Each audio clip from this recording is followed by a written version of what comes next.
Hello, Al Pals. Welcome to the Tuesday night stream with Al and Troy. And joining us tonight, a special treat for you all. The Fan Man is in the Yay! house. Hey, everybody. It's Professor Geek here. Welcome. It's time to talk about your favorite iconic stories. No, I don't think he sounds quite. Is that too? That might be a little too high. You were leaning a little bit into Kermit the Frog there. Yeah. And Well, that's what I was. That's what I was thinking. Like, man, he's like really getting into Muppet territory with this one. I can't do. Remember that time he started an office hours? I think as me. Yes. Yeah, that was. So I'm trying to get spooky for that. But yeah, I can't. His voice is not that high. I don't know why I went that high. He's not listening anyway. But if he were, I'd apologize. I wouldn't be surprised if he wasn't listening. He always seemed to be lurking.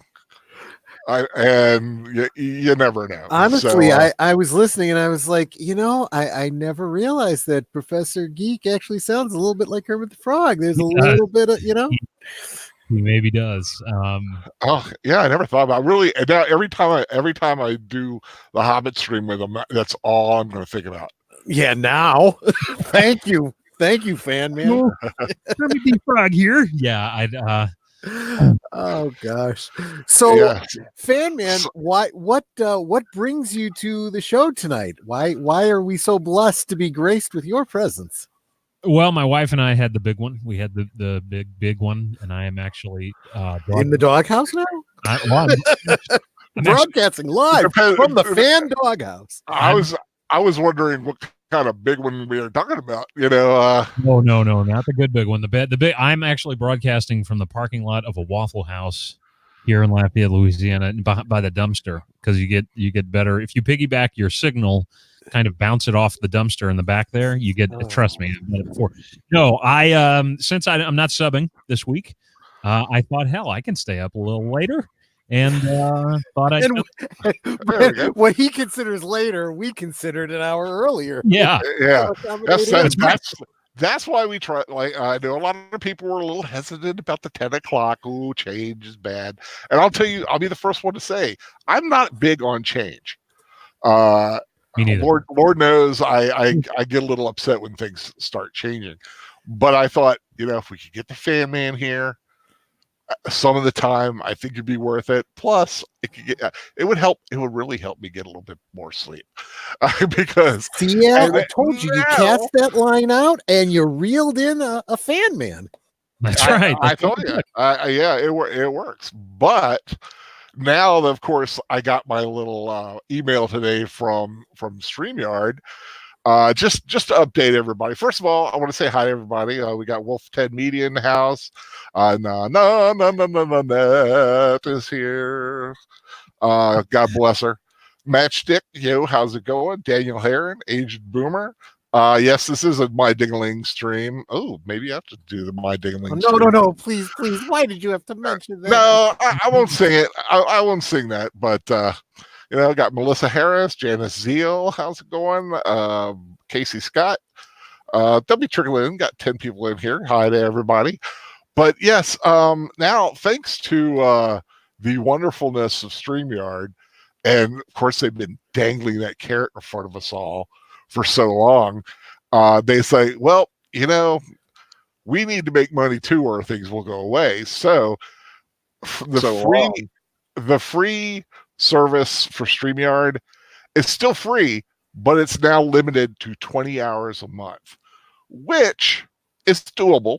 It's doable for me. I just, now that I know about it, we can plan for it. So basically, we're going to have to try to keep streams under 2 hours for the most part, and the Saturday night rewatches will probably be splitting up between Troy and myself in the short term until we could possibly get somebody else in the action as well. I thought he was going to say that we're going to split it up. We're going to have a 1 hour show each week. Oh, no. We're going to see the second half of this movie. Tune in next week. Or you could Yeah, do it and then go to the well, next. well, like 1 week it'll be on my channel. Like every other week it would be on my channel, and I would have last say on the movie, and then every other week it would be Troy, and then he'd have the last say on the movie, which could be kind of interesting in the long run when you really think about it, because we could come up with some interesting stuff not only for each other but for everybody else. The only thing I ever ask, like I said, is I just want to make sure I have an MP4 because my streaming is glitchy when all this stuff is going on. So we do have that, but I have a suggestion now. Sure. As far as this monetary issue that's reared its ugly head like a zit on a 14-year-old's forehead 2 days before prom. This is what we do.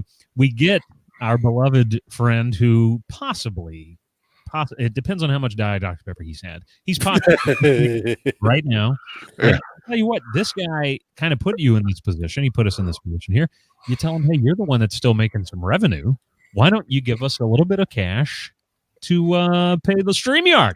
That's what I think. Well, I personally would never ask anybody for money. I'll do it. I'd have no problem doing that. By the way, I know. Well, I mean, you know what I mean. But when you look at the plan, normally it's $20 a month for the cheapest plan. That's cray, by the way. It's crazy. I said that's more than what some of the streaming services are doing these days. Like I mean, Disney Plus is what, $12? Well, $12 so you get 3 channels. Are you kidding me? The House of Mouse is charging less than StreamYard's? What is StreamYard's doing? Although because they're doing this, StreamYard is giving a deal on $16.67 for if you buy a year, per month kind of thing. So what's the scoop here? Is there another game in town, or is it just StreamYard? I think it's just them needing money to stay in business. Well, I get that. And I can't because they also have a professional level that's like $30-some a month. And they get all kinds. There's a lot of stuff. Quite frankly, I'm happy with what I got. Yeah. All I need is my face up here. I don't care if they got their little powered by StreamYard in the corner. That's fine. I don't mind the freebie thing. 20 is just it's just enough that I can make it, but close enough that it makes me crazy. If I had 30 hours, I would have no issue.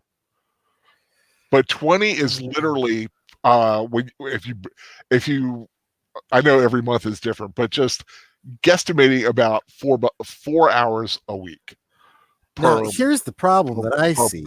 It's not like either of us is a monetized, big name type of thing. I mean, I don't make money to justify a $20 a month thing.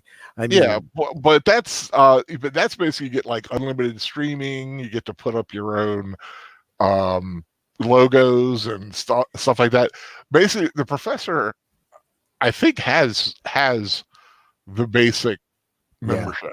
And I was going to say for someone like Fan Man or Professor Geek, I'd be willing to spend $20 a month, but not, for my own channel, when I'm not making any money on it. Yeah. And like I said, it's, I'm not asking anybody to pay anything. It's just, I think it's just too high for my needs.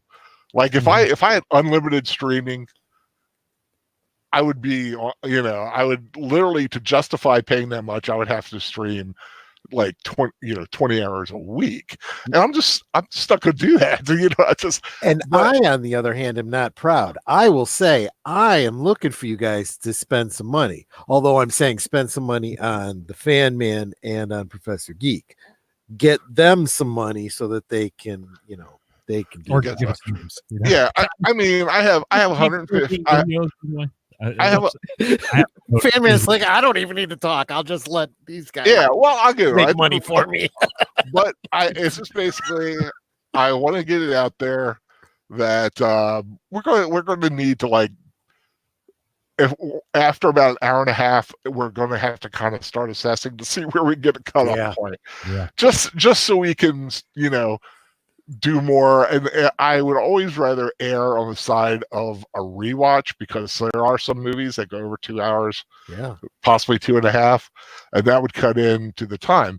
But I think splitting, we're rationing time here, people. We're rationing time. It literally is. But I think between you and I, Troy, and if, like I said, maybe we get somebody else in on this, or Jade, if she's not. I don't think she's on here yet.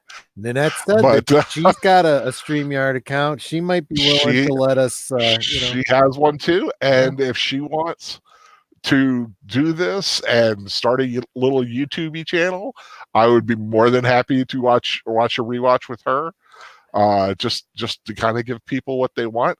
You just might have to get on other stuff. The important thing is that we're a community. We're going to do this together, people. Yeah, we'll be fine. But like I said, if after an hour and a half, all 14 of us, crazy. But now, so we've done that. Now on with the show. The first thing I wanted to bring up is Godzilla versus Kong. This is a franchise that is so beloved to my heart because giant monsters. I saw that news today, and I was like, I thought of you immediately. I didn't know. Is this a bad thing? Is this a good thing? Yeah, and that's why we're going to discuss it. No, you're supposed to tell us. Is this a good thing or a bad thing? Well, I will. Oh, okay. Once I get a chance to. Okay. For those who don't know, Godzilla vs. Kong was originally scheduled to come out in March, which was just a few months away. And if anybody's noticed, there's been no marketing about this. They pushed it back to November, so they've shoved it back 8 months. One, I think this is a great thing. Gives them more time to work on effects, get it straight, do any reshoots if they need to do it, and they can market the hell out of it at Comic-Con. And I think the main reason they're doing it is because they want to do the market. They want to do a better marketing campaign on this, because Godzilla King of Monsters kind of didn't do as well as they wanted to. And which is their fault marketing wise, I want to point out, because that movie really deserved to do better than it did. That movie was spectacular. If anybody's into big monster movies, that is probably the best big monster movie I've ever seen, top to bottom. Even from the human standpoint, I just thought it was a fantastic film, and I think to give themselves a little more time. Plus, they're not going to run into some other stuff. That March is becoming a very heavy hitter time zone, because that's when we were I think it was right in the middle of the period this past year of Captain Marvel, Avengers, that window area. So I think maybe if they give themselves a little more time, give themselves a little more marketing, really hit Comic-Con hard, hopefully it'll help the movie get up and perform much better than Godzilla King of Monsters did. What do you guys think? Troy, you go. Well, I was going to say, I don't have much of I actually wanted to hear Fan Man first, because I heard you whispering kind of that you had a strong opinion. I'm kind of reserving until I hear the opposite side of this.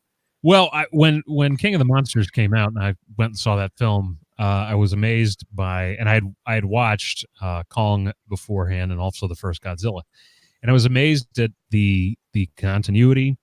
And I was amazed also when I sat there looking at this movie by the lack of presence in the theater. Now, granted, it was a Friday afternoon, but still, I thought this should have more people. And I think the marketing failed.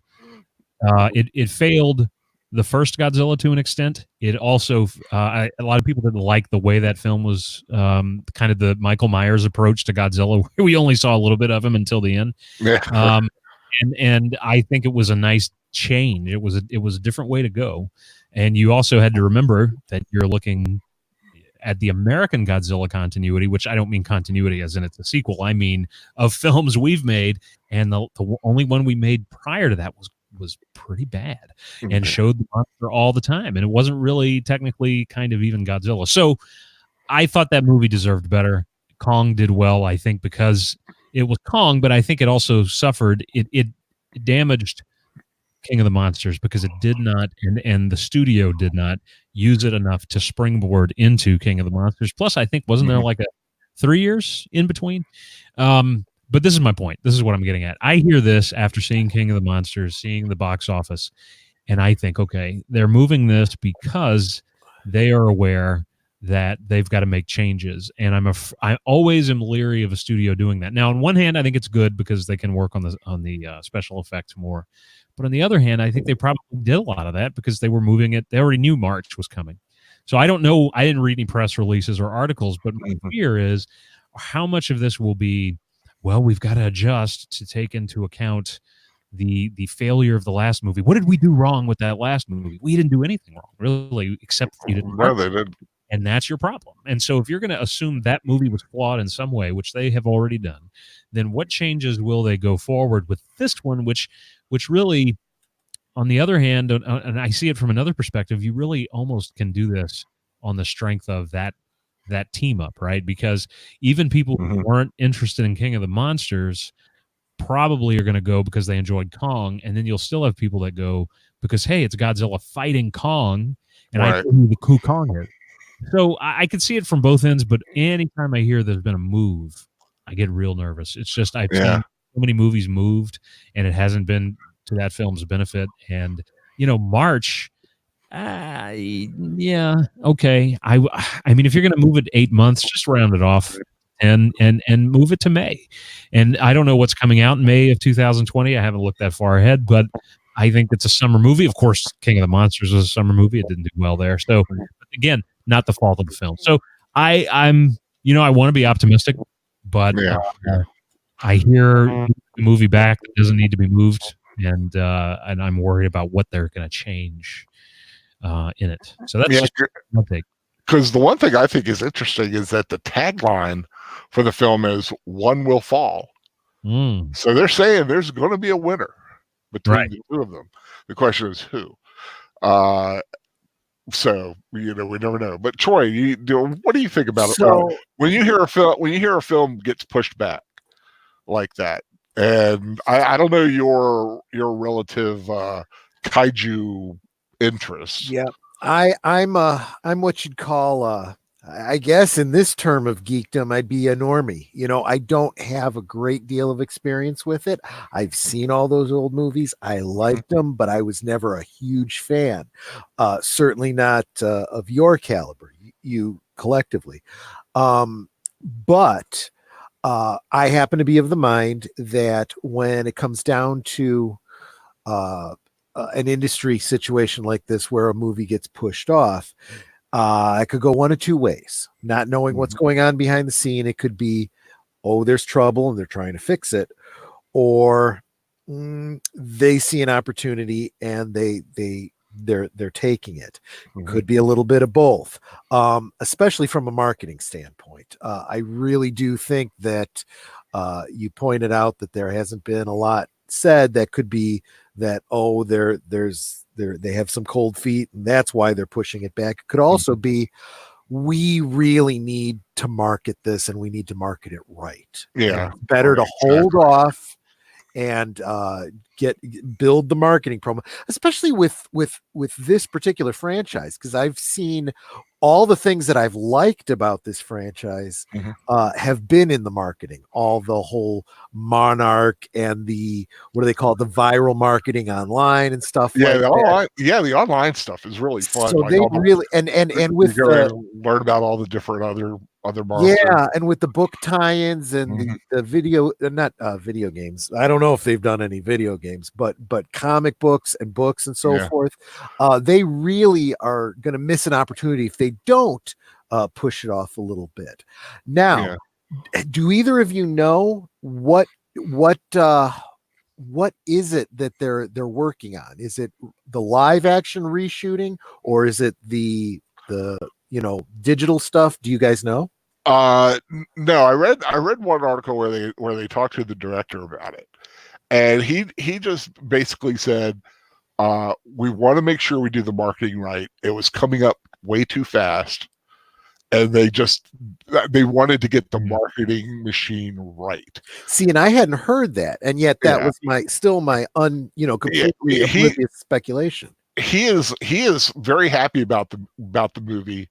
I am sure, given the 8 months, they'll go over. Maybe they'll do a reshoot or two, but I can see them really like going into the computer thing and just making sure that they're the most up to date, as possible. Making sure every hair is perfect on Kong, every scale or whatever it is that on Godzilla is right. It's just no reason not to. There's technically the presentation of the movie. There's no excuse now.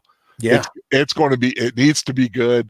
It needs to be perfect. It needs to be well done. No mistakes.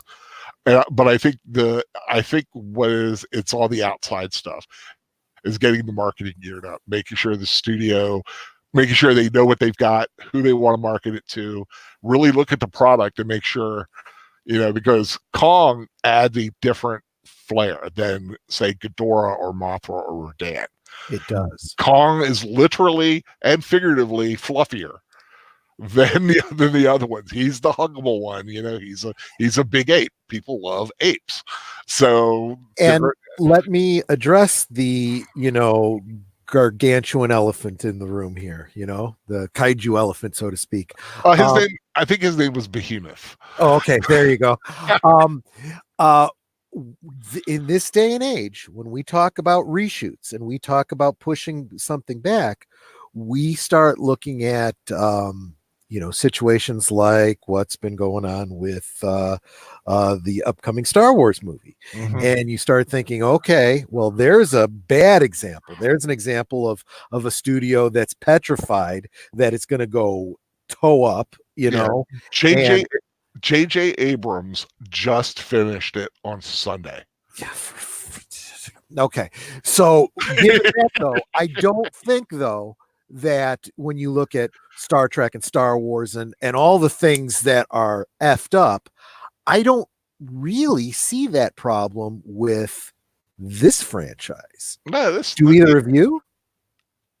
No, I think the MonsterVerse has been run fairly well. What do you think, man? Yeah, I do. I think that outside of the marketing, and we talked about this when King of the Monsters came out. I still question the decision, even though creatively I think it was a good one. But I still question the idea of saying, well, we want to do a new King Kong film, but we've also got it in our minds because we have, and maybe they didn't have the rights at the time that they did Godzilla 2014. But the idea that we're going to work our way to a team up or a battle of versus, why, when you do a first film that takes place in our time, and then you do one that takes place 40 years prior or 30 years prior, you're going to lose people, especially if you don't go out of your way to have some kind of framing narrative, which they didn't, that connects it to that previous film. And so that, along with the marketing, I thought, well, you kind of setting yourself. They did have some stuff that, like at the end of Kong, that linked it to Godzilla. And in Godzilla, there's reference to Kong and Skull Island at the end. But it's minor. Here's the thing. I mean, I'm going to sound insulting, but I think to John and Jane Q general audience, they don't pay attention to those wonderful opening credit sequences and all of the things that we're looking for, the connections we're making because we pay attention. They aren't, for whatever reason. Yes. And that be because they're morons, as I kind of. but the audiences, the Mr. and Mrs. audience that live next door, they are lovely people, though. Yeah. Yeah, they're a little dim sometimes, but they're lovely people. Well, I think most of them are just, a lot of people. Another way that the failure was read of that movie of King of the Monsters, a lot of people were reading that as, oh well, this is just not popular in the United States. That's true to an extent, and I think I think to go in and say we're going to put in these important plot details in these opening credits and maybe here and there in Easter eggs and such, and in dialogue, probably doesn't work for people that aren't already fans. So I know the whole Monarch thing was new to this series, right? As far as I know, right? Yeah. That was an invention for it. So let's look at it. Had this been flip flop, what if you did Kong? And that film, Skull Island, was great, and it came out, and then you said, okay, well, you would think there's going to be a sequel to this. Well, guess what? We're going to take a detour, and we're going to show you Godzilla. I think if you would have established that this is a sequel, although Kong nowhere in it, but is referenced in it, you had characters from that film in Godzilla. Maybe here's a connective tissue. You could have had Bryan Cranston's character somehow aware of Kong and then working on Godzilla. Maybe that's why he is. And then you have him appear in Skull Island and you have him appear in Godzilla. Well, then you've set up this continuity that people go, oh, well, so this is connected to that film. And so then I'm going to go see it because it's kind of a sequel to, and it's all, by the way, we're leading up to them fighting, and that's going to be 2 movies away, And so I just wonder if the order didn't also work against them. But, I'm reading this article on Screen Rant. I looked it up, and all that I can find is Toby Emmerich, who's the Warner Brothers chairman. He said that at the time that Godzilla, King of the Monsters, finished its theatrical run, he said if the movie would be delayed, Godzilla versus Kong, it would be because the studio wanted to, quote, make sure it delivered an A+ movie, unquote. Ooh, that's executive speak for we don't know what's wrong, but we're sure are going to change everything we've done already. Don't figure it out. That, an A+ movie, well, what does that mean? So I don't know. Maybe they misquoted him and he said an A+ movie. An A+ movie. Maybe time to make add a little more ape to it. Well, I don't know. Fake Allah works out better than the Halloween franchise has for me, or Star Wars or anything. I hope it works out, man. I want to see a good movie. I do too. I want to see a good a good movie with a good throwdown with a nice narrative story throughout it, which is what like King of the Monsters had. It had a good story beginning, and everybody had a purpose. Sure, maybe they shouldn't have killed Sally Hawkins' character so soon because I kind of dig her, and it was sad to lose her, but people die, and I think it was very very Joss Whedon of them to kill her like that. Yeah, and see, I'm here going, who's Sally Hawkins? She was Serizawa's assistant. And she's in the first Kong very prominently. And then she's in this one, Sally Hawkins. Oh, Sally Hawkins is the actress, not the yeah, the one who was in Shape of Water. Shape of Water, yeah. Who was having freaky amphibious love. Yeah. And who had a very active erotic life that we saw. That still blows me away that I saw that in a movie. Yeah, that was cool. Just want to say hi, Marjade. Saw she popped up here, so just want to say hello to her. I must say hello to Muhammad, just so he knows, just so he doesn't throw a fit. Hi, Muhammad. Hope you're welcome.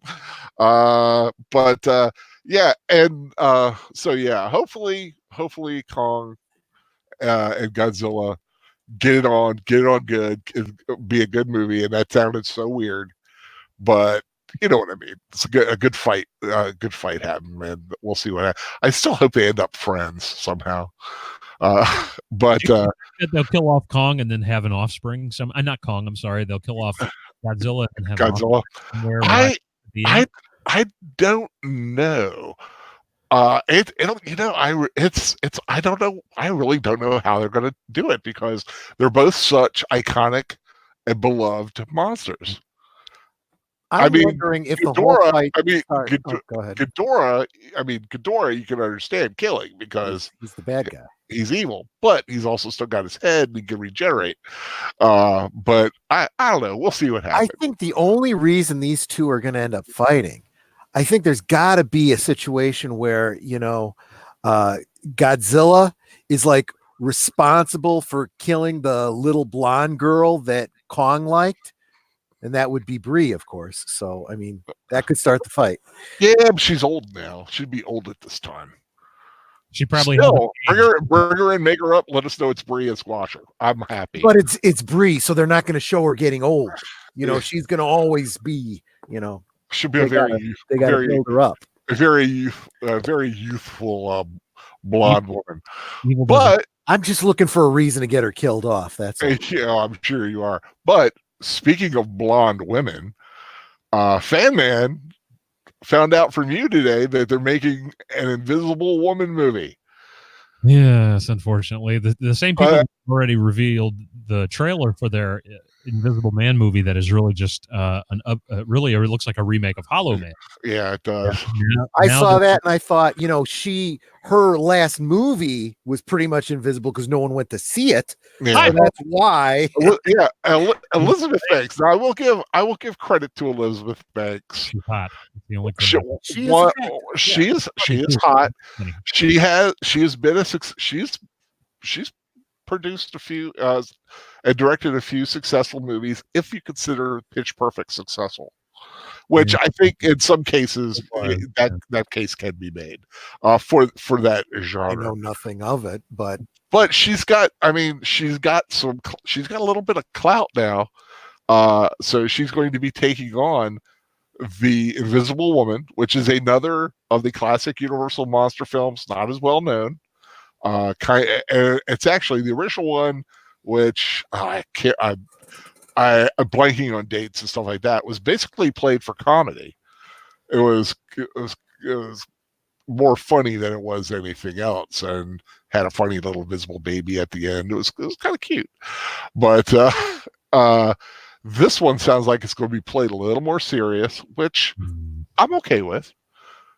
But the fact that this is the woman who's been complaining about the men talking bad about Charlie's Angels, now doing an Invisible Woman. Like I said, she's a beautiful woman. I just wish she would shut up. And just 1940, by the way. 1940. I knew it was somewhere around there. But it just, the Invisible Woman. One, do we need an Invisible Woman movie? No. Well, no, only because woman is in the title that we're getting. It's Invisible Woman, and that's the only reason it's getting made. Well, it's not only that. It's do we really need it after this last Invisible Man, which first I hear that it's not even going to be connected to it in any way. So what's the point? It's not connected. Well, the Invisible Woman wasn't connected. I don't think was connected to the other Invisible Man. Let's temper that with the fact that the original, Universal monsters some of them were barely related, whether they were or not. Mm-hmm. Well, it was the Invisible Man, the Invisible Man's Revenge, I think was the second one. Right. And then I think there was a third one which were related to each other. Right. And then there was the Invisible Agent, which was a spy who went invisible. And then there was the Invisible Woman.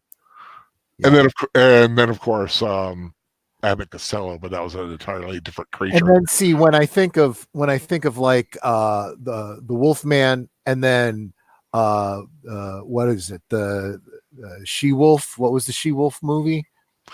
She-Wolf of London. She-Wolf of London, completely unrelated. Yeah. Well, it was nothing about a wolf, and not even a wolf. Yeah. So it was like it was a good thriller, gently related. Well, by title only. In Britain, it had a different title. It was called The Curse of the Allenbys. Interesting. I didn't. Which makes more sense. Because there's nothing about the shit. I mean, they tried to make it seem like it, but it wasn't. But that's a whole other story. But they're starting to pick and choose some of these lesser monsters without having an interrelated universe. Do you think that's a better idea than trying to do a dark universe where everything's interconnected, or just take a concept and do it? No, I think it's the worst of both worlds. You're taking the lesser characters that nobody cares about and developing them in a vacuum without anything to prop them up. Right. Right. You know? What do you think, Fan Man? Well, you're the big Universal guy here. There's merit in both approaches, but it goes back to source. Who's making it, you know? And Right. and Blumhouse Blumhouse seems to be fairly adamant. I mean, I don't know if you guys have watched the trailers for their adaptation, is a good word, I guess, of Fantasy Island. And I never really had a huge love for Fantasy Island beyond watching it as a kid, very young kid, and you know, kind of enjoying it. But they are making that not woke yet. I mean, you can't really tell if it's woke, but it is going to be. They got a trailer for it? They've got 2 trailers. They've got. I have not seen it. Yeah, the international one just came out, and it shows a little bit more.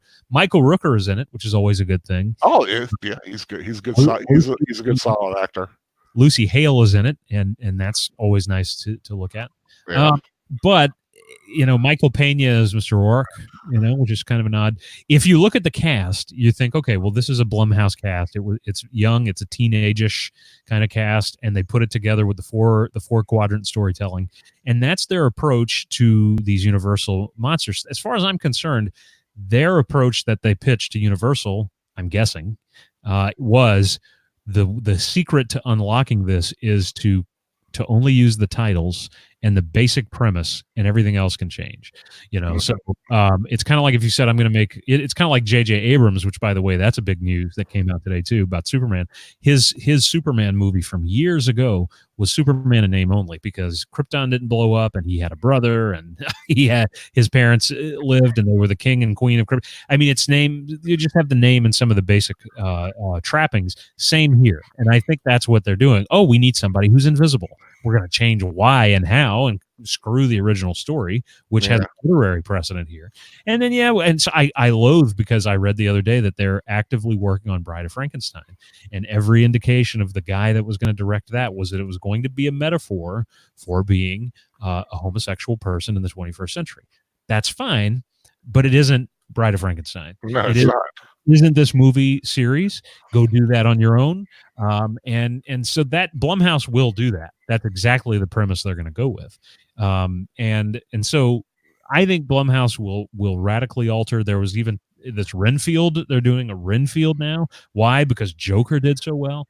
They're mining all of these things because they're so desperate. And again, it goes back to that creative bankruptcy. Well, it would cost us too much to pay somebody to have an original idea. So can I just say, though, that all of their ideas have merit if they were in any way done correctly. That Renfield idea would not be bad if they were doing it.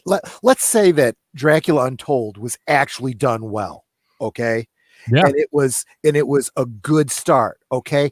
Then instead of jumping over, that whole Victorian era thing, you got to retell the Dracula story again with the same actors, but this time you do it in somehow a different way. And what way could you do that? Well, instead of telling it from Jonathan Harker's point of view and from Dracula's point of view, do it from Renfield's point of view, a character that we really never got fleshed out because, who is Renfield really? Right. Rats. Sorry. Yeah. If only Dwight Fry were still alive. I really like Tom Waits too in Bram Stoker's Dracula. Was really good. I still prefer, personally, I would prefer the idea, and I know Fabian would agree, do a 100% take on Dracula and do it right. That's never gonna. Yeah, apparently never. Full cast, done and approved by Fanman.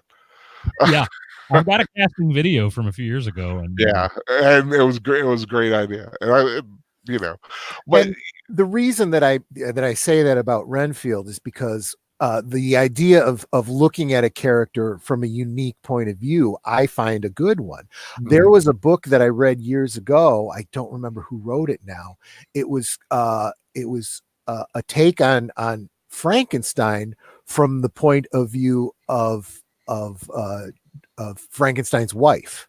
Mm-hmm. And now right now everyone wants to do the whole whammon thing. That would be a great way to do it, but they can't do it that intelligently and even-handedly. They would have to do it crazy politically. They would go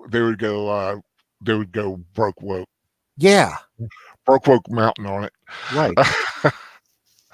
Yeah, that would be a terrible thing. But yeah, Invisible Woman with Elizabeth Banks attached, it sounds like it's going to get made. I don't think it's going to have a hitch. Why?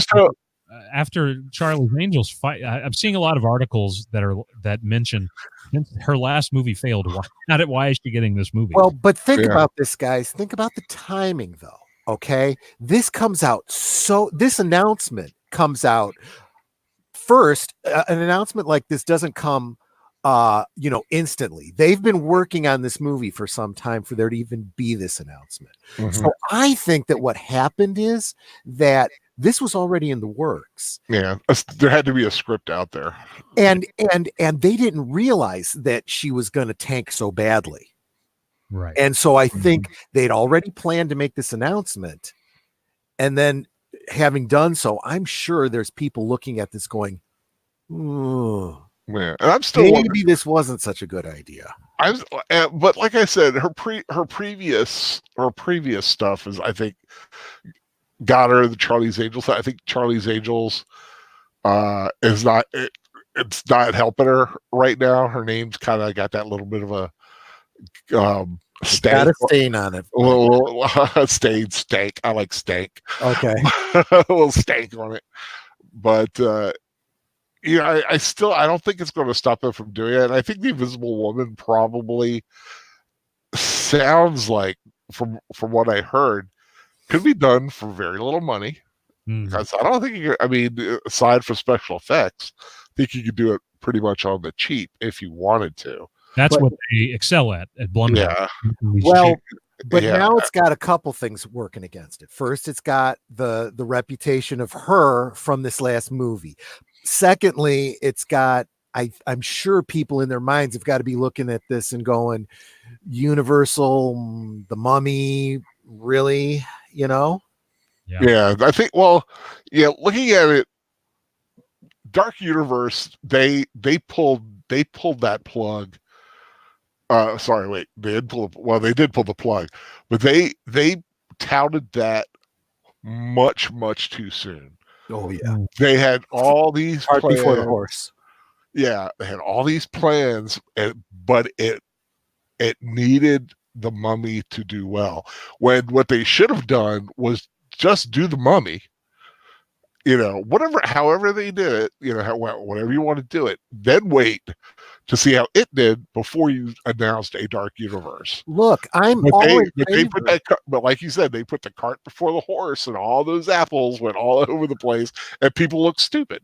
I say that there is nothing new under the sun. So if you are going to do something, go ahead and steal the idea. And if you are looking at Marvel and saying, we got to do what Marvel did, then bleep and do it. Okay, why is it that everyone wants to do what Marvel does, but not do it the way Marvel did it? Right. You look at DC over there, and they did it completely bass-ackwards, and it looks like the Dark Universe did exactly the same thing. They're putting shared universe in front of let's get these characters established first. Right. Yeah, and I just think, and first of all, if you're going to establish a character, make it a good character. Don't make it like a piece of crap like they did, unfortunately. But I'm seeing in the chat here, when we get three in here, you kind of get talking and kind of the chat gets left out. Sorry, guys. A lot of people mentioning Frankenstein. Anybody see I, Frankenstein? Asked Agent Boomer. I never saw I, Frankenstein. Is that the one with... Eckhart. Yeah, no, I never did see Aaron Eckhart. That was his name. I was just asking Agent Boomer about that. Was that the one that was based on the book series? I think it was a graphic. Was it a graphic novel or?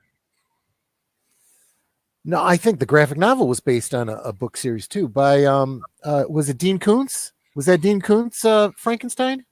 I don't know. I'm really only familiar with Mary Shelley. I don't know. Help me out, Agent Boomer. Am I completely off base? Or Owen Lister is saying that the one horror remake he really would like to see is Frankenstein meets the Wolfman, just to see an updated monster fight in a laboratory. But like I said, in what universe? I don't want to see it in the Mummy universe. I don't want to see it in the Dracula Untold universe. Yeah, that one would have to be the third film of a trilogy. I disagree. That should be like the fourth or fifth, because I'm saying though that would be the soonest you could do that would be the third of a trilogy. Oh yeah, the soonest. But I'd say you wait. Yeah, you've got a lot. There's a lot of story there to tell first, because I mean they did the wolf. I mean they had the Wolfman. Then he went in and he met Frankenstein. But Frankenstein had a long history before that. You know. I mean, of course, by the time he got there, he looked like Dracula. And see, that's what I was outlining in my whole, the Facebook group. And my whole idea of how to do this is you start out by doing the Mummy, because you got to go all the way back. And you could even have whatever the dark element is in your universe that creates these monsters start in ancient Egypt and then lead into Dracula. The origin of Dracula, and then go up to, the Victorian era with, your Frankenstein, and then Dracula coming to England, and, slowly bringing it up into the modern era, Yeah, he could link them to the Egyptian gods. Exactly. There's got to be like, Cyrus, Horus, Anubis. I'm trying to think, is there any bird things in the Universal? No. But like for top. No. But you go with the whole god of death thing, trying to, that and linking together the Mummy and the vampire, origins. Yeah. I mean, it can be done, but unfortunately, you need the right people to do it, which are few and far between now. And you have to get writers and creators to do it straight up without any kind of strange dumbass subtext. Just give us great monster adventure film. Yeah, that's what we need. And I mean, people here, they're mentioning a couple of people always mention the Mummy with Brendan Fraser. Yep, that's exactly what you need. You need a good developed Mummy. Yep. And good developed action. Yeah, you can have you have a strong female character in it. You have great effects, great action. Come on, it's doable. Just, don't throw in, the Mummy is a female lesbian from, the cast of Bast or something. Well, but now, wait a minute here. If we're going to be doing, like vampires and especially, we're talking the whole daughter of Dracula thing. We want to probably get some giggity going there too. Well, you get some Dracula's daughter had some giggity going. Right? I know. I mean, oh God. I mean, yeah, Gloria Holden. Because one movie you have to do is Carmilla too. That's got to work its way in there. But I'm thinking of the actress Nan Gray. You remember her? Mm-hmm. Oh my God, she was gorgeous. If you want to see a hot woman, watch Dracula's Daughter, and there's this blonde girl that she kind of has this really weird kind of scene with. Yeah, it is hot, and it was done in 1936. 1936. A lot implied. It leaves a lot to your imagination, but who does it get your imagination going? Yeah, that's a very underrated film. What bothers me about all of this, though, that we're talking about all this is we live in a world where there was a point, and I don't know if you can find the full script, but you can find a description of it where George Romero had a zombie movie, and that they didn't make it because it was too intense and crazy and gory, and it had a female lead and it had all this kind of stuff in it.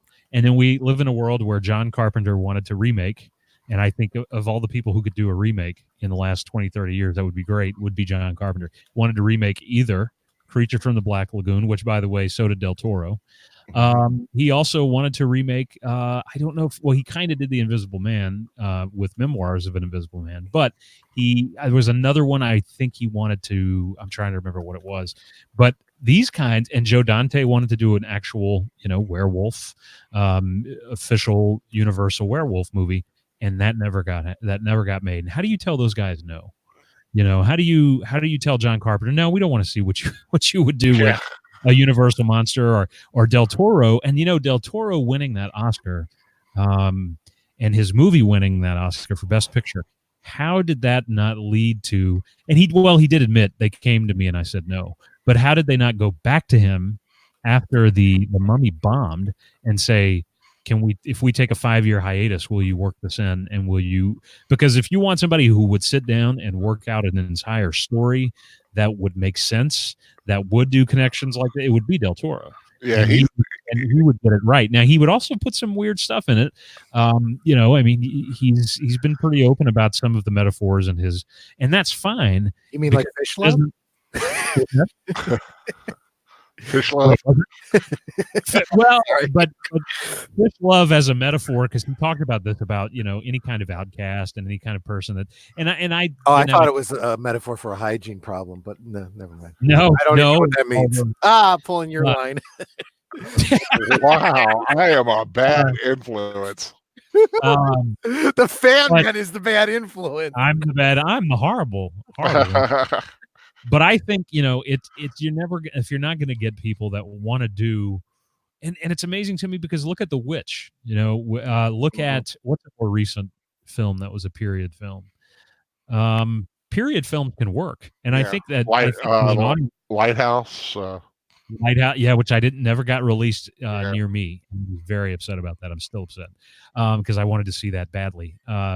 I think that you do these period films, and you could do both, where you could have some of the characters in the present day, but you start off like Troy suggesting, with period films. I think people would be open to that, and it's different than the norm. It's different than every other movie that's made now, and I don't have a whole lot of. I don't have any, confidence in these people. When you have the guy that runs this company, whose name is in it, Jason Blum, saying that one of his fantasies would be to murder the current president, I don't really want to even support his film. And that, by the way, doesn't matter who the president is. Right. If he had said it about Obama, it's exactly. you don't. Yeah, you don't say that about anybody, for God's sake. Yeah. Okay, but hopefully, Invisible Woman, and the thing is, I don't see that doing well. I just don't see it having an appeal. But it's already, like I said, it's already got the two whammies against it. That the last film flopped, and that it's got the limited the Mummy on it. Yeah, it's got limited appeal to it. Okay, gentlemen, how many of you have seen the scene from Rise of Skywalker, the chase scene? Just heard about it. Have you seen it? Man?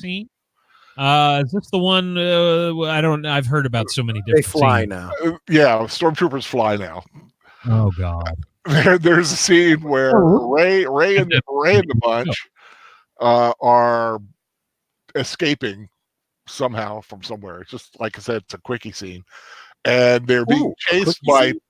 They're being chased by.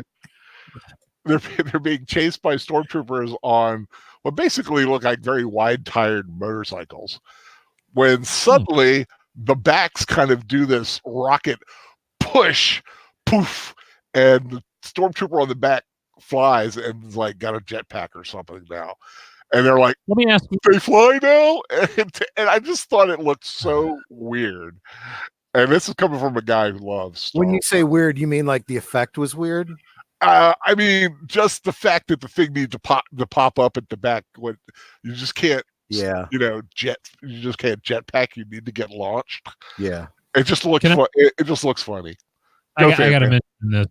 And this is depressing. And I put out a video today that I hope offended a lot of people, because that was kind of my goal. I'm just done. I'm done with so many people. If I see another person, a lot of my former students and just people I know in general that aren't geeks, sweet mother of all that's holy, if I see any more of this Baby Yoda shit, I promise I will find Thanks for we'll go find. Thanks for the shout out, by the way, in the video. Oh, yeah, I gave you I didn't go into the boat. I was trying to be, balanced.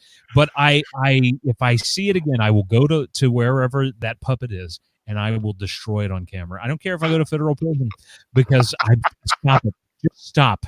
It's just like the Mandalorian. I mean, and I don't want to get too. I really don't care. I mean, he doesn't know who I am probably, but like Ethan Van Sciver and a lot of these other big guys are like, well, at least the Mandalorian's great. Yeah, okay, it goes back to that metaphor that Professor Geek used. It's a bowl that had shit in it, and it's got some good ice cream in there. You still want to eat it? No. And so what? I'm sorry, I brought that up just because I got triggered by the word Star Wars. But this is my question. This is what I was going to say. George Lucas allegedly, pre-Attack of the Clones, was envisioning a scene. I remember this being reported in like Cinefantastique and all those Starlog, all those great magazines that don't exist anymore, and even the Star Wars magazine, the official one, that they were considering a scene where you would have Jedi leaping in the air, and they would be fighting an army of Mandalorians with, of course, jetpacks, right? Because they have jetpacks. That idea sounds 100 billion times more awesome than what you guys just described. And my question is, why would you show that scene, which sounds like a maybe to people that aren't, that are easily impressed? That's maybe a showstopper. Why are they showing these scenes? Are they that desperate? Do they realize we better show as much cool stuff as we can to get people to go see it? So I will say this about it from what I've heard, because again, I have not seen a single episode of this thing. It's taking place after Return of the Jedi. They're dealing with the downfall of the Empire, and I guess the stormtroopers are now starting to work as hired thugs themselves. Kind of makes sense. Yeah. I could totally see. I mean, I love it. Goes back to the origin stories that we all had in our heads back during the original trilogy, that there always was an assumption that there was some sort of connection between the stormtroopers and the Mandalorians. And obviously that comes from the fact that literally there was from the Ralph McQuarrie. Thank you. Sketches, they literally branched off, and they were directly related and so forth. But the idea that you'd have stormtroopers that now become bounty hunters, and they go, well, those Mandalorian guys, they got jetpacks. We could totally use jetpacks. But there's also the fact that we already had flying stormtroopers. They were called space troopers. Yeah. Oh no, I'm sorry, that didn't exist because that was expanded universe, and there were never any books, and there were never any comic books. What am I talking about? That's got to be a brand new idea because there's no source material. Okay, now for a little bright and shiny. First of all, shut your ears, fan man. Okay. I love Baby Yoda. I really do. Yeah, you're not the person I'm addressing. It's other people that I just feel like, for example, EVS. You're losing credibility when you want us to boycott, or you're saying this is bad, but you're willing to go ahead and say this saves everything. No, at least be rational and say, while this is still the same company, this at least feels close to what it should have always been. But even and as I mentioned in my video, there are people go on Etsy right now and go on eBay and look at people who are making, I guess, just all, out of their own clothing because they're so desperate to sell this. They're making Baby Yoda plushes. They're making Baby Yoda t-shirts because they did not, Kennedy Film did not realize this would be popular. And had they, we'd have had them instead of Porgs. And the Porg is a good comparison because this is the same kind of, it's just trying to distract you, I think. And I'm amazed that so many people are it's like, oh, The Last Jedi didn't happen because, hey, Baby Yoda. Well, anyway, okay, I'm bitter. It's because I'm on all these boards for custom action figures and stuff, and they've already started doing custom. Well, they started doing custom Mandalorian figures before they even released a single episode, but now they're doing the custom Baby Yodas, and I'm like, there is just no excuse for Hasbro to not already have these out there, because we now live in an age where people are not only these so-called bootleg action figures are as good as what you can get in the stores. Yeah, with 3D printers, especially. Yeah. Mm-hmm. I mean, you could. It's like, what, they won't put out an Orville ship? Done. Make Exactly. one, you know, which is, like, to me, insane. They need to put out a freaking Orville official ship kind of thing with little lights and sounds. But they do. The one thing like I said, Mandalorian, I know a lot of people hate it. It's a good show. It's a strong show so far. They have not screwed anything up. But you mentioned the Stormtroopers and the Empire and the Mandalorians. They've kind of hinted at a little issue with that, and ravaging their home planet for the steel that they make their armor out of, the Beskar steel, which has figured into the show. So and they did have a nice little Mandalorian fight, or some Mandalorians come in the last episode, which was a great visual. And but I will say this, that I as good as it sounds like this series is, from everything I've heard, I am still incredibly disappointed that it's not a story about Boba Fett, which is what we all wanted. Right. We're all excited that we're getting something good, but we're forgetting that we're not getting what we really wanted. We're forgetting the little guy in the Sarlacc pit. Or is he still in the Sarlacc pit? Who knows? Well, he may as well be, because they're not bringing back any legacy characters. They're killing them all off. Mm-hmm. Yeah, well, yeah, but heaven forbid they should use a legacy character and have to give any money to Papa George.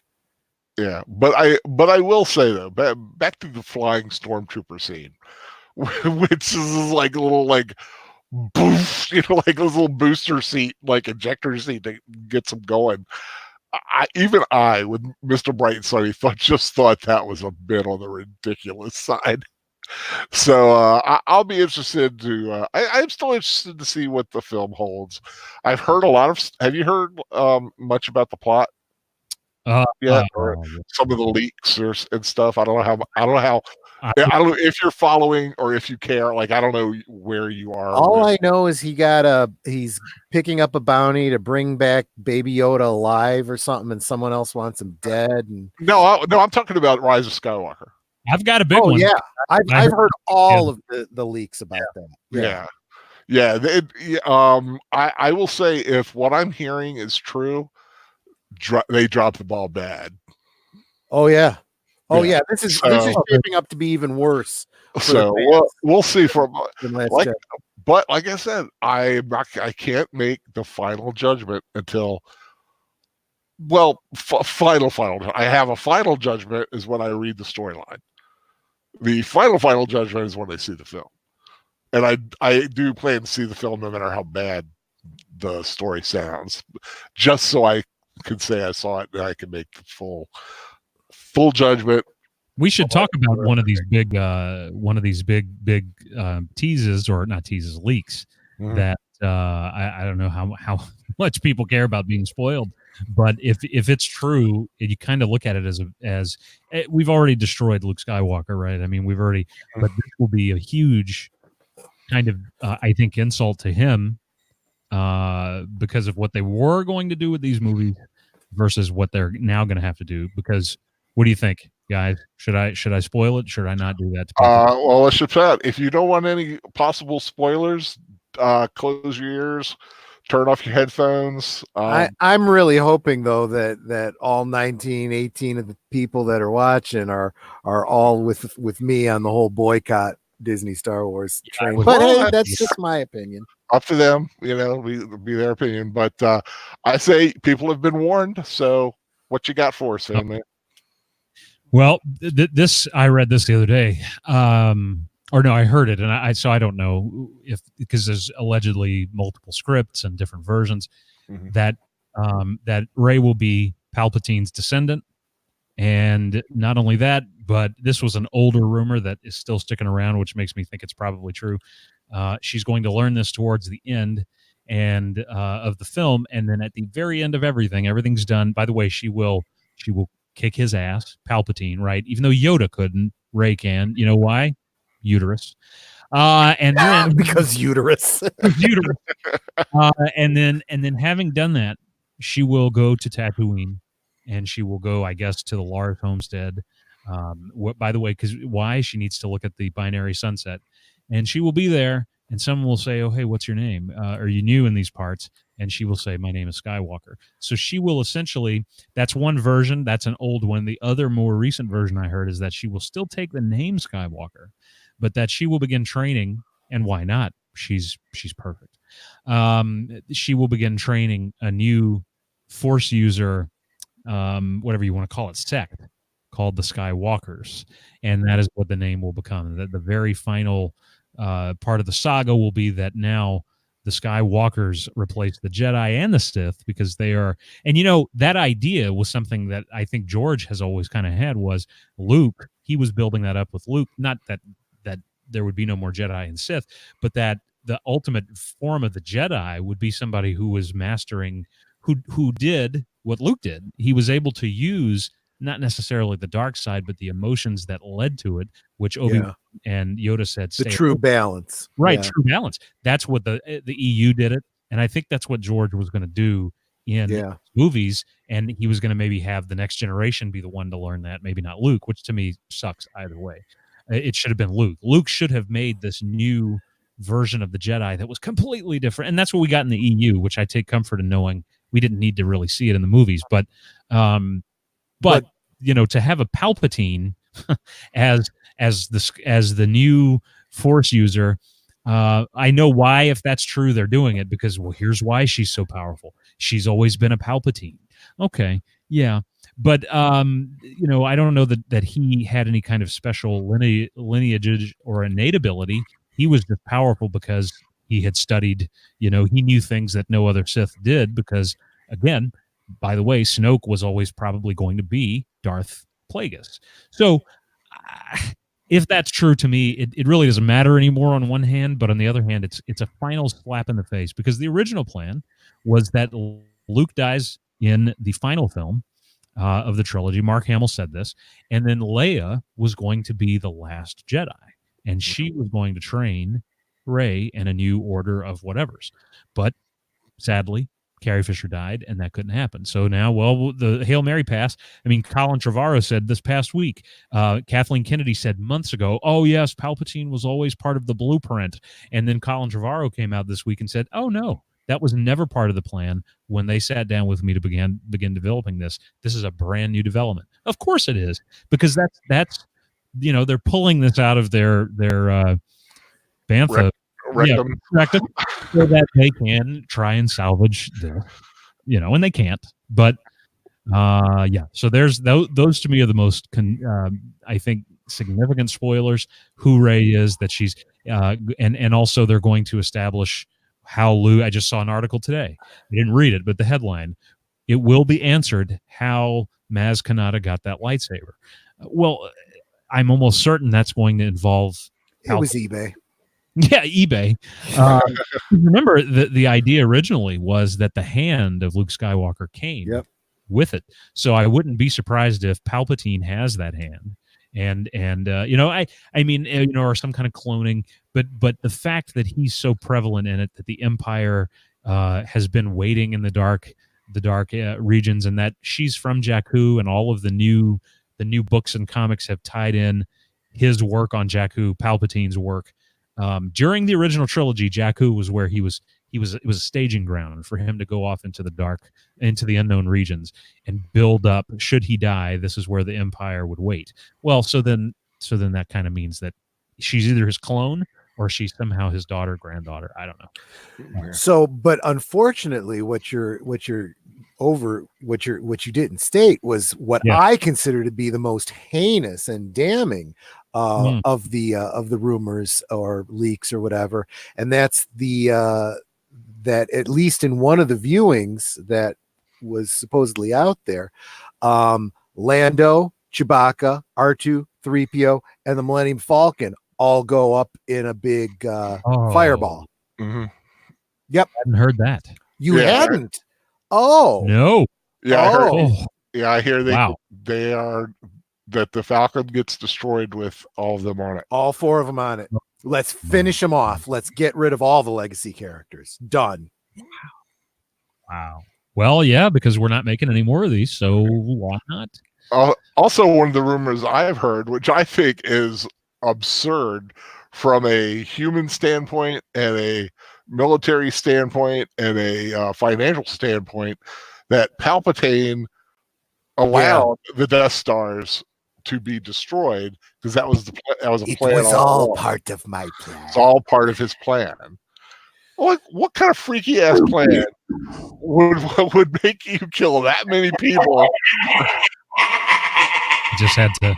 Thank you. Thank you. You heard me, Palpatine. What the hell are you thinking?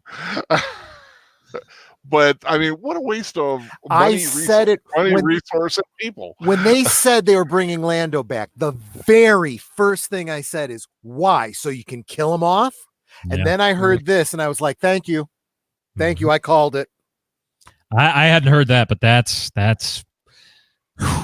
You would think that Abrams would know better, but that's got to be Kathleen Kennedy saying, "We're never doing and Bob Iger, we're never doing these movies again, and so let's wipe it all out." And of course, now there's the other rumor that the next trilogy will be focused on Ahsoka Tano, played by Brie Larson, directed by Kevin Feige. Just at this point, just let it die. And this is another reason why I wish that there was nothing good about The Mandalorian, because at this point, it's like, you know what? Please leave it alone. Quit effing with it.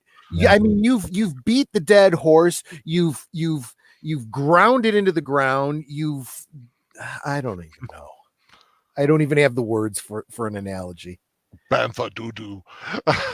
Piece of Ursa.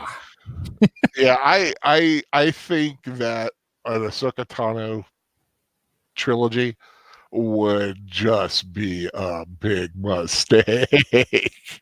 Oh, I mean, come on. I mean, popular character, iffy at best. Did you see what Matchstick said there in the chat that he read that Ray? Yeah, I heard about that. Yeah, I heard about that too. And although what made me laugh was Aged Boomer just before him saying that I guess the concept of happily ever after is foreign to Disney. How ironic is that?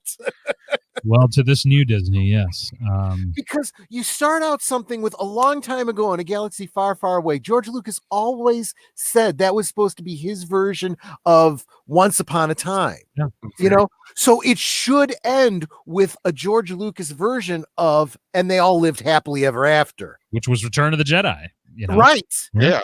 And that's why I've just decided that there is no Star Wars after Return of the Jedi. Yep. I mean, in my head canon, I like, Dark Empire and Heir to the Empire and all that kind of stuff.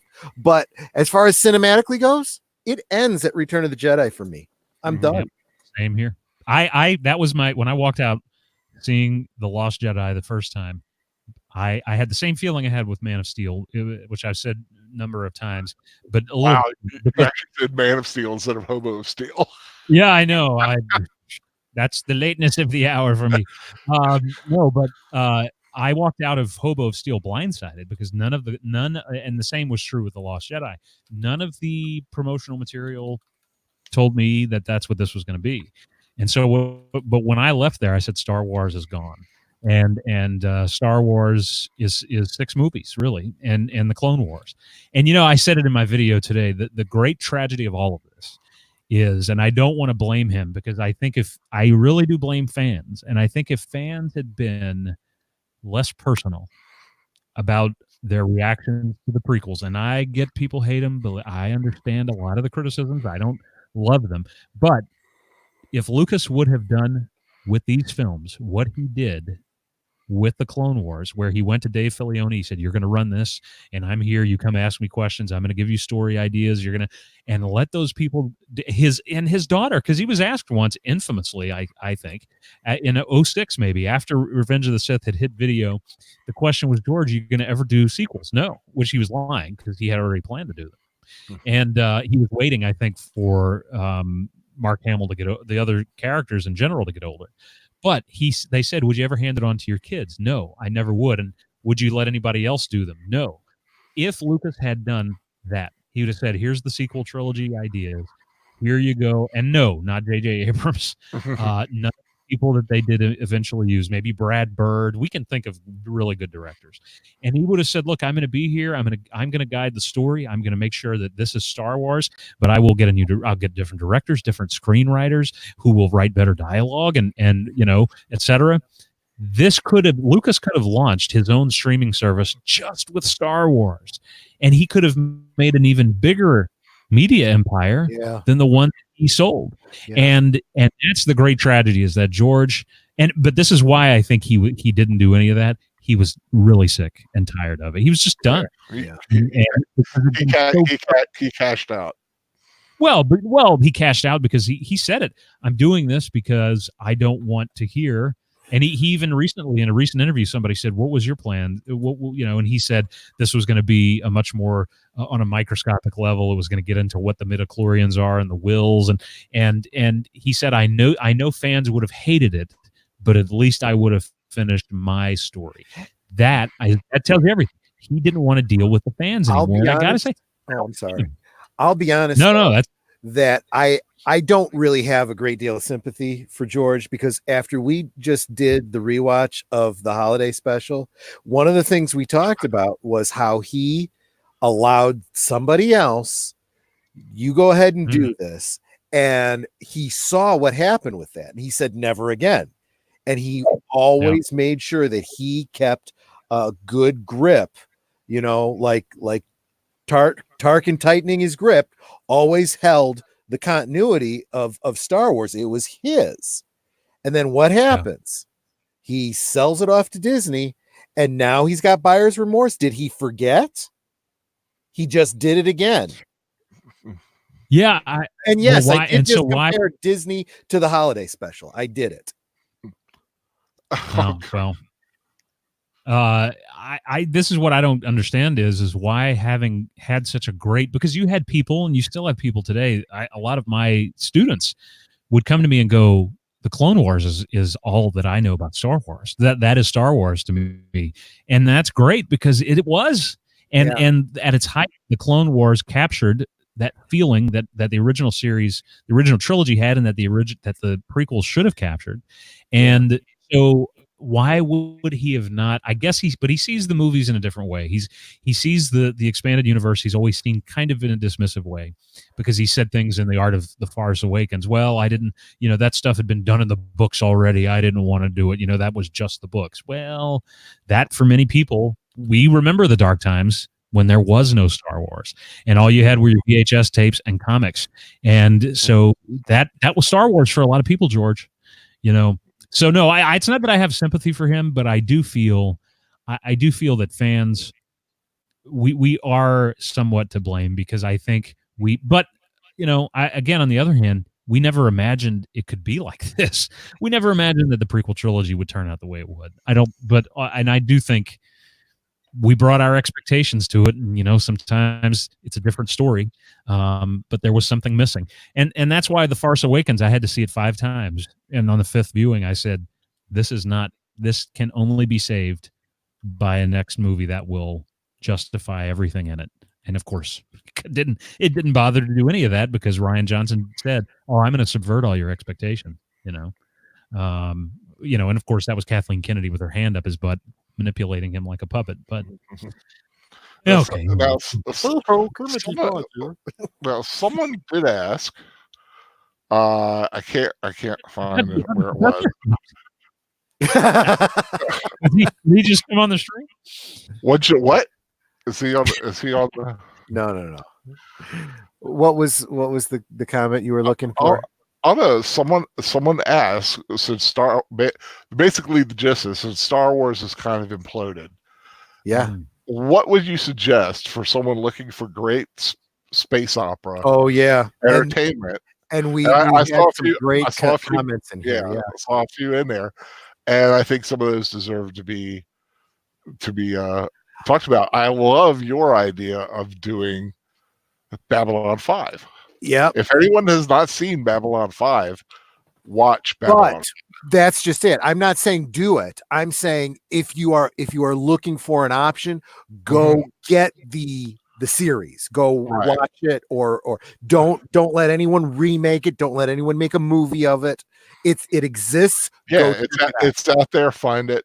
Farscape. I was a big fan of Farscape. I think that'd be a great entertainment for someone who had never gotten into it and would be new to that franchise. And V, the final battle. And if you really want to hang on, go for the series, which was terrible, but still okay in my opinion. Yeah, there's a lot of good stuff out there. I would recommend Robotech. I would, because there was some space drama there. Also, when Jeff Johns did Green Lantern, that was some of the best space-based action you'll find. Green Lantern has so much potential. Of course, it's not going to be realized, but it has so much potential to be. Yeah. And of course, what it's based on, which I've only read about, I've never read Lensman, but I understand Lensman is just waiting to be the next Star Wars, and has never been adapted. Apparently, wasn't it a series of pulp novels? If memory serves, I don't know if you guys are familiar with Lensman. Not really. Not. Lensman was a series of pulp stories, 20s, I think, or 30s, that involved. It was a massive space odyssey that involved time travel and stories. The first novel might have been, in the future, contemporary, relevant to us, but then the next one would be thousands of years in the future. And the Lensmen were granted powers by this object that they wore called the lens, and it allowed them to do just about anything. And so that's where, when they went to revamp Green Lantern in the Silver Age from being a mystical character, they heavily drew from the Lensman. And so the Lensman is kind of just sitting there waiting, but no one. It's kind of one of those things that it's unfilmable. We can't, like Lovecraft. That's bull. That used to be true. I think it's bull. Yeah. Oh no, and that's the other. Talking about horror. I think Lord of the Rings has proved you can film anything. Yeah. Well, Del Toro should have been allowed to do At the Mountains of Madness, and had he done that, then we would be having a very different conversation about probably a lot of things. And the reason he really didn't was because Ridley Scott wanted to do Prometheus, and that was seen as too similar. Del Toro said, I thought it was too similar, and so I didn't really fight for Mountains, which is a shame. Yeah. By the way, Casey Scott agrees with you about Robotech. As do I. Love Robotech. I have heard, however, that isn't Harry Potter going to be in The Color Out of Space or whatever? I heard that they're going to be doing a Lovecraft trilogy now. Yeah, they're putting one out with Nicolas Cage, and I'm just laughing because I'm trying to imagine that. Wait, Nicolas Cage? He's going to be in The Color Out of Space. Is he? Yeah, it's such a weird story, even for Lovecraft. I'm not sure how they're going to pull that off. And then don't suck. I really need to bolster my Lovecraft knowledge. I have very little. I can tell you where. I mean, there's so many you can just start with, because he didn't really build the mythology. That came later with other writers. But the film. I think here's the trailer. I didn't know the trailer was out. But yeah, the one that what's his name wants to make. I think he wants to do. Let me look and see, because I. What's his name? Daniel Radcliffe, right? Yeah, that's it. Yeah, Harry Potter. Yeah. So he's. Or was it? Oh no, it's the little fella. It's Frodo that wants to do a Lovecraft film, I think. Oh, Ethan, not uh, what's the guy's name? you said Ethan and it blew everything else out of my head. Actor is Elijah geez. Wood. Thank you. Oh, okay. Let me look it up. Whoever. Matchstick's talking about Dune. Yep. Dune's a good one. That's another one. Please don't suck. Please don't suck. Yeah, David Lynch. From just a standpoint of watching a movie, I enjoy David Lynch. Well, I love anything David Lynch does. I do. It's not the real Dune, but it's a fun movie. Now, I will say the sci-fi ones came a lot closer. Yes, they did, and they did a really good job. Maybe rushed the second one, Children of Dune, but the first Dune that was done on the Sci-Fi Channel, excellent. And I had always said that I felt Dune needed to be done either as a series or a mini series, and then when they did it on Sci-Fi, I was like, "There you go, that's the way to do it." And it sounds like this guy who's doing this new movie, isn't he splitting it up too, like into two movies or something like that? I haven't really heard. If he does, that would be brilliant. Yeah. This Slash Film article says that Elijah wants to let this Color Out of Space film be the first of a trilogy, and that the next one would be the Dunwich Horror, which I haven't read. Yeah. So Color Out of Space comes out in January, the 24th. And the trailer I have right here. We can drop it in the chat. I don't think I can. I don't have a. Do I have a wrench here? Post something and I'll give you one. Oh yeah, look there. It posted. Tenchi. Talking about Tenchi Muyo. Did it not post? I don't see it yet, but I could just be delayed. Melissa just posted and then right before. Just say hi to me and I'll wrench you. Well, I see it on my end. I don't know why. Yeah, I don't see your comment at all. Yeah, I don't either. Just type something. Just say, wrench me, Al. Big Al presents Hey. Hey, that I saw. There you go. There you go. You are now moderator for your channel. Wrench the Fan Man. The Fan Man has been bestowed the magical wrench. Now it shows up, I guess, huh? Yeah, now you got to repost it if you repost. Yeah, I just posted it again, but I don't know if it did it show? Is it under Wolfden Media? No, I'm not seeing it. What the hell is going on? You gave him a wrench, and he can't. There it is. There it is. There it is. Okay. Are we gonna watch this together or something? Do the whole 1, 2, 3. Let's watch it. Well, it's up to you guys. You'll hear the audio on my end, so I don't know how pleasant that'll be for people, but just because of the way my setup is set up. Let's just have people do it on their own. Okay. I don't know what that would do. Because I've actually already seen it. Yeah, and I haven't, but I'll check it after we log off here. Yeah. Hey, I'm going to just completely switch gears because I'm going to have to go here in a few minutes. So I want to try to end on a happy note. Definitely. The curmudgeon is going to give us the happy note. How awesome is that? Isn't that ironical? Yeah. Look, I just put a giant link in there, and you can all read this at your leisure, as they say. But there are two reasons, and I think I did a video on this. No, I think I talked about it in the Fan Man Tonight last week. There are two reasons I care about the Crisis on Infinite Earths crossover. The first is that Brandon Routh gets to be Superman again. He should have always been. He got screwed. We got screwed because he would have been this generation Superman. And then two, seeing Kevin Conroy legitimized as a live-action Batman is awesome. Amen. Yep. That's all I'm watching for. And I just saw this article pop up from Brandon Routh's Facebook page. I'm following him there. And this is the headline from and I believe it completely because every picture I've seen of him gives me chills. And it says Brandon Routh's Superman got one hell of a reaction on the Crisis set. Listen to this. This is some of the comments from people seeing him. Seeing him in the Superman outfit was everybody just gasped, said David Ramsey. He looked like a Greek god. He looks 6'6" or 6'7". By the way, he's 6'4". He had muscles everywhere, a little gray in his hair. It was perfect. And he had this thing about him. His hands were always on his hips. He looked like he was golden era Superman. You think about Superman, and if you say the word Superman, he looked like a Superman.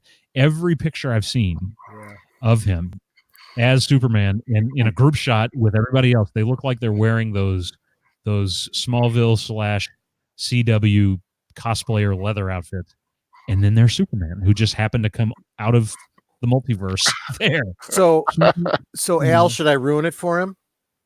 Should I ruin this little moment for him? Is it? Are you fan man? Yeah. You realize what you're doing? You're making Brandon Routh here. You're making him the Baby Yoda. He's the Baby Yoda in this shit universe. Yeah. Well, here's why that's okay. Because it's really for this guy. Like Yoda isn't a real person. So I'm just so happy. Okay. I'm so happy I see that point. Okay. And if you want to read, and I think it's an audio or video interview, you want to hear who this guy really is. Superman homepage, even though they are just blind shills for Warner Brothers. They did an interview with him years ago, and he's talking about his upbringing. I forget where he's from, small town, grew up kind, humble, and 6'4". He was born to play Superman, and maybe more than anybody else since Christopher Reeve. And I think they did two things right, and this is one of them. Maybe I'm gushing over. At least I don't know. Maybe I'm just biased, but I will say, to balance it, as I said in my video, the fact that this is what they're doing to the Donnerverse Superman is terrible, because they've established in one of the photos, they show a headline that establishes that the Daily Planet was attacked, there was some kind of bomb gas attack and multiple fatalities, meaning very likely that Lois, Perry, Jimmy, they're all dead, because Clark is now the editor-in-chief of the Daily Planet. Yeah. So you don't do that to the Donnerverse Superman. You don't even do that to this kind of close version of the Donnerverse Superman. Right. So no, they couldn't even get that right. But just seeing him in the costume, giving him a chance that makes me happy. So, but yeah, I don't have any hope for the story itself, really. So that's what I've got there. Yeah, I do like Brandon Routh, and to see him in that outfit, that's perfect. It was the right thing to do. To see Kevin Conroy, even though he's playing the older, busted up Batman, still he is Batman. He's still Batman live action. His face will now always be a version of Bruce Wayne, and I think that's wonderful. RJ's bringing up Brandon Routh will always be Zack Stone from the 9 Lives of Christmas Hallmark movie. I love that movie. I remember watching some of that with my wife and thinking and crying because, damn it, why is he not Superman? Yeah. I remember that. Good movie. I think the girl that he's matched up in there would make a good Lois Lane. Yeah, I'd have to go back and look her up. But, who's in a lot of Kimberly Sustad. Something like that. Lacey Chabert would be a good Lois Lane. Well, she's kind of too cute, maybe, don't you? Yeah, she's a little too. She's lovely. Lacey? Oh, I know Lacey. I know Al does. I don't know, Troy, if you're a. She's got some Cajun blood in her, which makes her even more hot. Ooh, a little hot sauce. Yeah, I love me some Lacey. I woke up the other morning at like 3:00, and I was like, well, let's see if there's a Christmas movie on that I could go to sleep to, and Matchmaker Santa was on, and that was I was like, damn it, I'm up for 2 hours now, but I did fall asleep, thank God. Did you guys see Aged Boomer's comment about Lensman? Yeah, I'm just seeing that now. He had posted it earlier. Straczynski and Ron Howard. Yeah, I think I remember reading something about Ron Howard, but I didn't know Straczynski. See, J. Michael Straczynski would be the guy to go to for something like that. And I've never seen, I know this is a sin, I've not seen Babylon 5, and here's the only reason.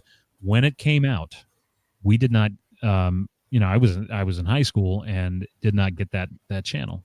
Uh, Well, I don't, or I was it wasn't syndicated, was it? Wasn't it on? I think it was carried on one of those, like UPN type channels or something. That it's possible that some people did that. Yeah, it was on whatever channel had it, and then they put it on whatever time they felt like. Right.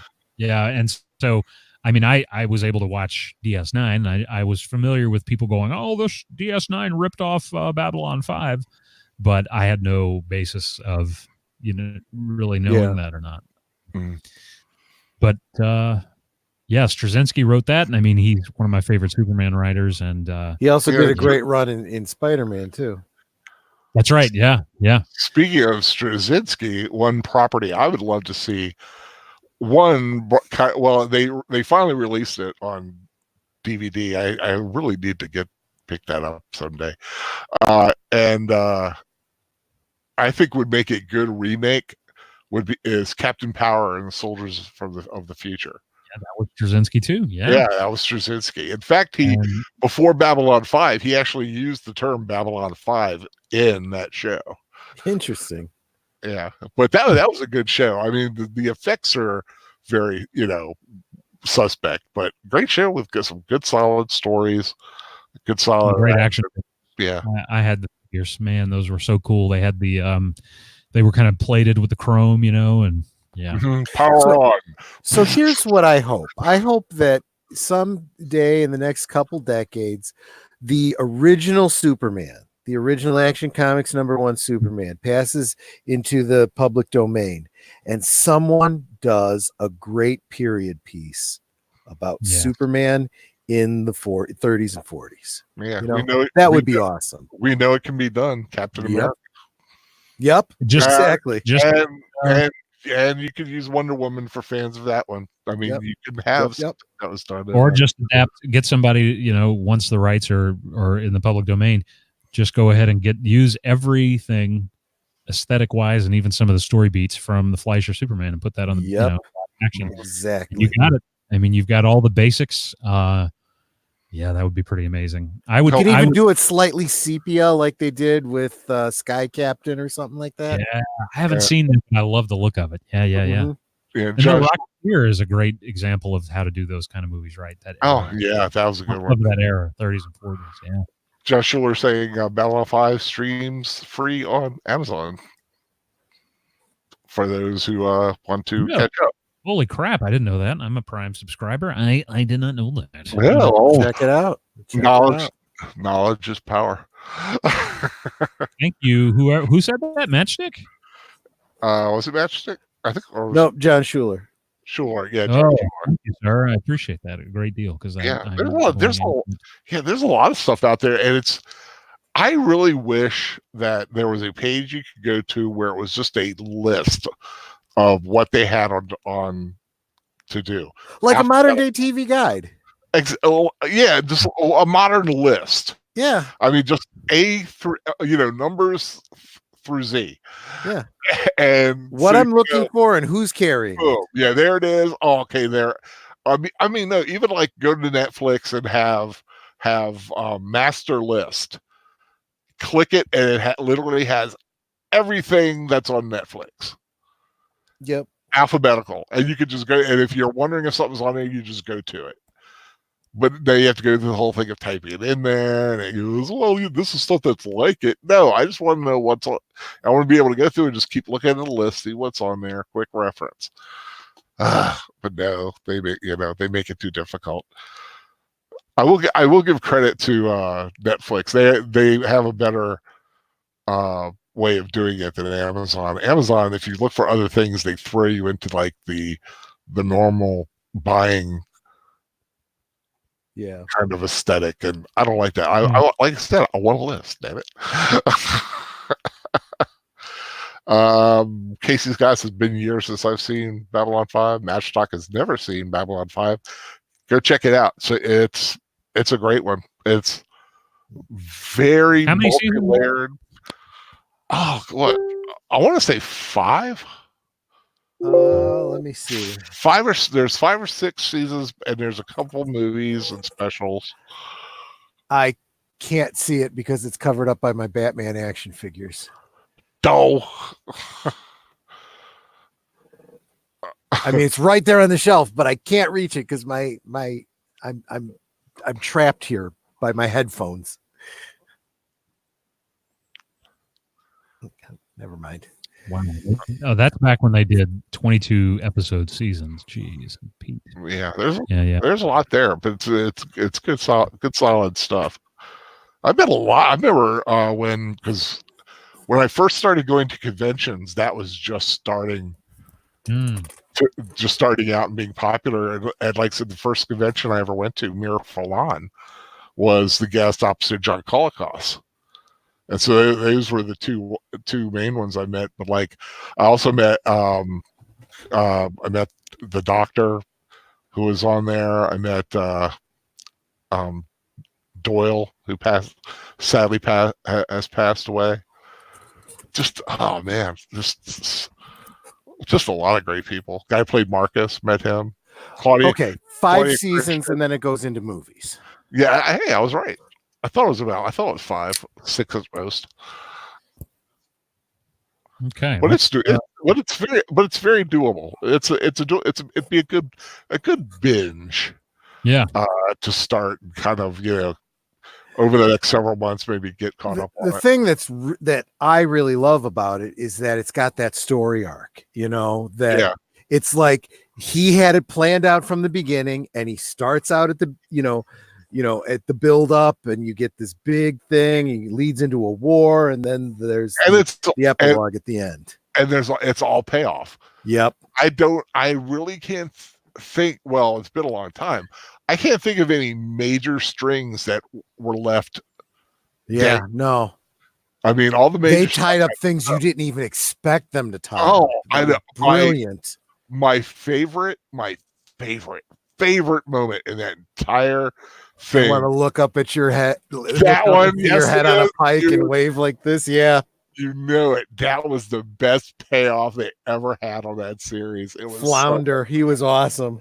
Oh, God bless his soul, man. But that was a great scene. Just a great acting too. Yeah. There's a lot of great acting in that series. Oh man, now I've got to go back and watch Babylon 5. Right. Jeez. My life is getting weird, getting so overloaded now. Yeah. So, anything else that we want to touch on, gentlemen? Fan Man, I know you got to go. Anything you want to talk about? I know we got a great movie on Friday. Yes, thank you for that. And this is the weird thing. Okay, I've been talking about doing this for months since we started Friday Night Frights back in September. That we would probably watch Chopping Mall on Black Friday. And then earlier this week, and I don't have all the details in front of me, apparently this movie will stream and be available in various places 24 hours. It's going to be like a 24-hour marathon of Chopping Mall. So you're kidding. Yeah, I don't know who, for Black Friday specifically. And so whoever owns the rights to that finally realized what they had on their hands, and that's a great tie-in. So I'm looking to see. I'm going to put out in in my in a video, and then I'll also put it in social media there and let you guys know where and how you can watch it. And I'm almost certain there's between all of these various outlets, there's a way to see it, if not to just rent. Here I see it's on Prime Video for 99 cents. It's free on Tubi TV. That'll have commercials. Vudu. I got an MP4 of it, so you got an MP4. Got ready to go. Chopping Mall, and I've never seen it, so it'll be fun to. Yeah, classic. I thought for sure this was something you'd already seen, and you were 80s, recommending. No, 80s horror, man. It's going to be awesome. I may watch it. I got to be honest. I may watch it before, just because that way I don't go in completely. Yeah, It'll be a bunch of friends going to the movies to see a horror film for the first time. That's what's going to be like. And then, get to actually be able to talk in the movies instead of getting to weird guys coming down being pissed off at you. Well, that's usually me. I should point out that I have called station theater management on many a person in my time, but you know, This is you're a curmudgeon. I am a curmudgeon. I really am. I'm like 90 in the body of a 40-year-old. There's going to be Baby Yoda toys for Christmas. I'm reading the article right now. CNBC exclusively reports apparel and accessories will soon be available through Amazon, Zazzle. That's fun to say. Zazzle, Target, of course, Kohl's. 80s Tees has them too. I know. Oh God. Baby Yoda rules. Okay. All right. Well, on that note, I'm going to go and vomit more. Okay, so definitely, guys, Friday night. Do you have a time? Yeah, we're going to start at 8/7. Oh, I would, except that I don't know where I'll be at noon, but in the shopping mall. I'd start that early. Yeah, we'll do the Friday night flicks, Friday night frights time, 8/7 Central, and it's a 90-minute. Nice so, early. Whoa, cool. 8 o'clock. 8 o'clock for me, 8 o'clock Eastern, and 7 Central. You'll be able to come back from if you venture out and survive going out for Black Friday. It's a good time to come back in and catch it and get to see some. I guess get to see some things that you might want to have done to some people while you were out there. Right. Oh yes. Anything else? That's you good to go? Anything else you want to plug, push, or sell? That's it. Okay. How about you, Troy? Yeah, we're gonna get ready to get off here because, like I said, time is limited now. Time is precious now. Yes, we can't afford these paid services because we're not monetized. I mean, we could afford it. It's just too damn much anyway. Jesus. Exactly. So those of you that are looking for, you guys are digesting on Thursday all your turkey and getting snoozy. Nanette and I will be doing our first live stream on my channel. We will be hosting my annual rewatch of Planes, Trains, and Automobiles. Awesome. What time? So I think I decided 9 o'clock Central Time. So that's 10 o'clock on 10 o'clock Eastern. 10 o'clock Eastern. Yeah. Yep. Yeah. On Troy Pacelli. Lake is below. I believe it works. I hope it works. And then what are we doing on Saturday, Al? Saturday night is all right for fighting. I've got 2 movies here possible, and I want you to put A in the thing, the little quick poll. I'm kind of leaning one way, but let's see what you guys want. Put an A for Addams Family Values, or put a P for Paul Blart Mall Cop. Why Paul Blart Mall Cop? Because it takes place on Black Friday. It takes place this time of year. It is a seasonal film. AAP, AA. Well, looks like we're doing that. Well, yeah, you're voting too, Troy. I see. Well, do I not get a vote? Melissa voted twice, so that counts. Melissa, I didn't know you were from Chicago. Bazinga. Okay, yeah, I thought this was going to happen. I was pretty much sure. So yeah, we'll go ahead and watch Addams Family Values at 10 o'clock Saturday night for the Saturday night rewatch, and we'll see their poor hideous blonde baby when he gets sick. Yeah, right. and Wednesday go all Pocahontas, which is always fun, and a very young. She played. I can't remember the blonde. She was the blonde vampire from Angel. Who? Oh yeah. That's right. Yeah. She was. Yeah, she was in there. I actually, I got a chance to meet her. She's a sweetheart. God, she was so nice. But yeah, we'll do Mall Cop and we'll do Paul Blart another day. So we will do Addams Family Values, and have a lot of time. And like I said, maybe the next week it'll be your week, and you can pick something. And then the week after that, though, I know what I'm pretty sure what I'm going to play on right before Christmas. So Cool. Yeah, I've got a December. I mean, I'm sure everybody knows if you've been listening, paying attention, it's going to be Black Christmas, and it's the original, and it's pretty brutal. It's Is that very the one with dark. Margot Kidder? Yeah, Yep. and Olivia Hussey. Olivia Hussey, young Olivia Hussey, and young Margaret Kidder. Just a little older than she was in Romeo and Juliet. So. Yep. Very nice, very nice. Well, I want to thank everybody for joining in with us tonight. I am now with this whole new time is precious thing. I have to be able to wrap up a lot quicker, not ramble on like I usually do, and like I am now, basically. But really, I want everyone to have a wonderful holiday. Enjoy your Thanksgiving. One of the things I'm thankful for is all my owl pals. Please, if you haven't given me a thumbs up, please do so. Please please subscribe, come back, pay attention. My Twitter and Instagram are below. Give me a follow.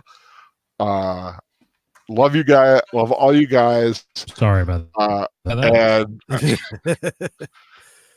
And like I said, just have a wonderful, happy, safe Thanksgiving. And anything else you guys want to go out on? You guys are good? Yep. Nope. Okay.